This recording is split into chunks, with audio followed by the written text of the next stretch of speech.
When I saw that we had an opportunity to publish an article about reducing the cost of owning an auto, that was something that interested me. You see, I'm an old car guy. No, that doesn't mean I'm an old guy who likes cars. It means I'm a guy who likes old cars. In fact, I've wrenched on the real version of that Chevy you see over my shoulder for the last 15 years. So I've read a lot about cars, and I spent a lot of times under the hood and under the chassis of cars as well.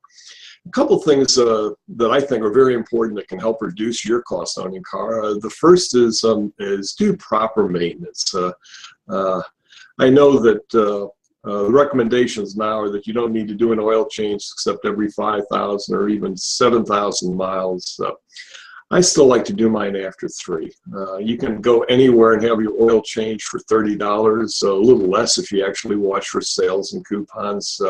I'd rather spend $30 a little sooner and avoid replacing an engine which will cost $3,000 or more a little later. At least to me, that's good investment. Because these engines now, quite often, they should last you 150 to 200,000 miles, and that means that if you take care of your car, you can avoid a car payment for 10 or even 15 years. Another thing I think is important is to know your car well enough to know when you have a mechanic that's telling you the truth or misleading you.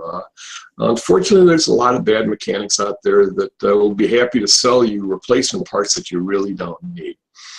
How do you find out if you're not that familiar with cars? Well, places like YouTube and the internet can provide you a lot of information. I mean, it used to be people would come into the gas station I worked at and they'd say, this squeaks or that makes this kind of sound, having no idea what it is. Well, now there's places where you can find out what that squeak could be, so you have an idea whether your mechanic trusts you. At any rate, I hope you find the article helpful and that your driving costs stay down.